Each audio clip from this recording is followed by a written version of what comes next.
laban para sa ika-4 na Lucky Sun. Pero sino pa nga kaya ang dalawang housemates na magtatapatan? Narito, panoorin nating lahat. Alam kong hindi rin matatawaran ang determinasyon ng aking adult housemates. At dalawa sa kanila ang kinakitaan ko ng pagiging buo ang loob sa lahat ng hamon. Ang aking unang napili ay hindi natakot na ipakita ang kanyang sarili sa mga kasama, pero natuto ring tumanggap ng mga kamalian at nagbago para sa ikabubuti ng sarili. Kaya naman muli kong binubuksan ang pagkakataon na makabalik sa aking bahay, si Cora. That's wonderful news, Kuya. Hindi ko talaga inasahan na may pag-asa pa ako tumira sa bahay niyo. Lumaban. Game po ako. Para makatapat ni Cora, sunod ko namang napili ang isa pang adult housemate na nagpakita ng katatagan sa kabila ng mga pinagdaanan. Naging saksi ako sa mahusay niyang pakikisama at minsan mang nawala ang tiwala sa sarili, pinatunayan niya ang pagnanais pa rin na magpatuloy. Kaya naman, isa pang pagkakataon para ituloy ang laban ang ibinibigay ko kay Baninay. Oh, Tunay! Oh my God! Excited na po ako bumalik. Salamat po ng madami. Tinatanggap ko po. Ang ibang bentang ganyan ng Batangas, Baninay, at ang dazzling daughter ng Bulacan, Cora!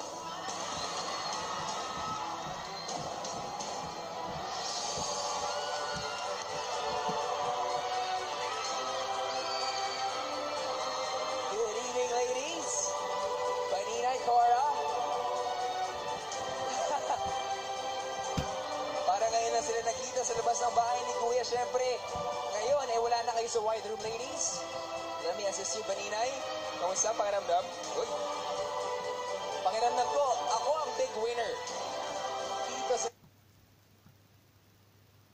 Good evening, Baninay. Cora? Hello, Baninay and Cora! Kamusta kayong dalawa? Pero syempre, dahil nga may tapatang magaganap, eto naman ang itatanong ko sa inyo. Sa tingin ninyo, ano ang lamang ninyo sa makakatapat nyo? Siguro, lamang ko lang po kay Ate Cora yung kulay ko po. Yung kulay ko na lang po. Medyo matigas po yung kulay natin dyan. Ikaw naman, what do you think is your advantage? Siguro yung advantage ko kay Baninay, height lang. Walang iba. Magkapantay po kami talaga. Pero syempre, malalaman na natin ang lahat ng yan kung sino ang magtatagumpay sa inyong dalawa once na nagsimula na sila dun sa hamon na ibibigay ni Kuya. Sigurado yan. Kulay versus height. Sa puntong ito, magpaalam muna kayo sa ating mga kapamilya dahil papasok na kayo muli sa bahay ni Kuya. Good luck! Galingan ninyo! Good luck, Baninay, Cora. Let's go. Good luck! Galingan ninyo! Sino kaya ang mananalo sa kanilang dalawa?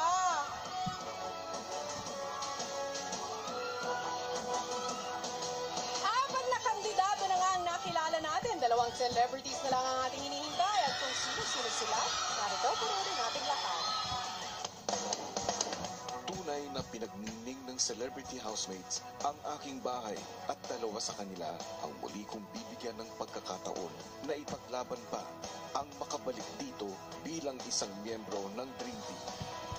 Isa na rito ang celebrity housemate na pinatunayan higit pa sa magandang mukha ang kaya niyang ipakita, lalo na para sa pamilya. Naging palaban pero hindi nakalimot na makisama sa lahat.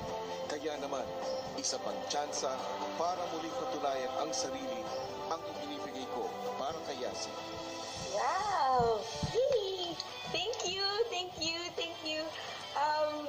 Kailan po mangyayari ko yung hamon? Sa darating na linggo, sa January 8. Meron po akong prior commitment. Pwede po ba humabol? Sige, Yay! aasahan ko yan.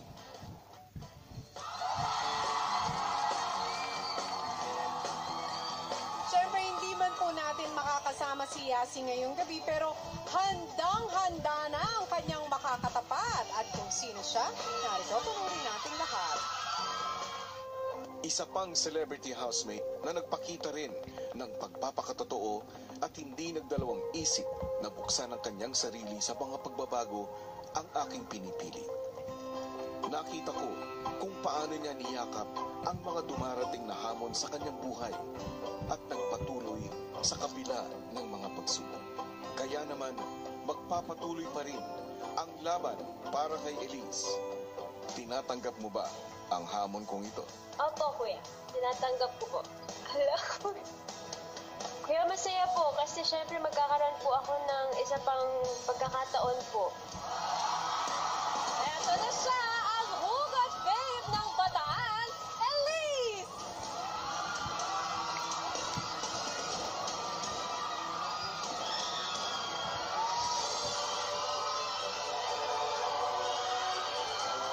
Hello, Elise! Welcome back to Kuya's house! Come join us here on stage. Ang malamanika na si Elise. Elise, tinan mo, ang dami mong supporters dito. Please join us on stage. Yeah! Hi, Elise! Welcome back! Ibang-iba naman ang glow mo ngayong gabi. Naku, syempre, itatanong natin kay Elise, sino ba sa membro ng Dream Team na nakapasok na sa loob ng bahay ni Kuya ang excited kang makasama mo? Oh! Parang alam na namin ang sagot, pero Agad-agad ang gusto lang music. namin marinig sa iyo. Syempre po lahat sila excited akong makasama. Lalong-lalo na si... Syempre po si Makoy. So, sulit ang gabi ninyo, oh! Pero syempre, gusto ko munang ipaalam sa iyo na ang makakatapat mo ay si Yasi. Paano mo naman paghahandaan yung ibibigay na hamon sa inyo ni Kuya? Well, sa akin po kasi since nakalabas ako ng bahay ni Kuya, naging mas matatag ako. So, papakita ko po na kaya kong ibigay yung lahat ko para manalo po. Para maging parte ng Dream Team.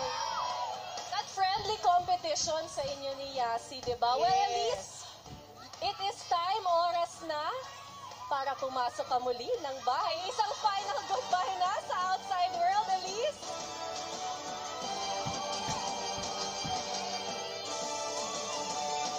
Good luck, Elise! Have fun! At nakilala na nga natin ang tatlong pares na pinili ni Kuya na maglalaban-laban para maging huling tatlong miyembro ng Dream Team. Intense ang mga kaganapan natin ito sa TV. Christian versus Yong, Baninay versus Cora, Elise versus Yasi, mga pamilya. Sino ba ang pinakakarapat dapat na makapasok sa ating Dream Team? Samot-sari mga pangalan. Ako, Lucia yan. versus Sevi dapat meron. Kulang na lang yon.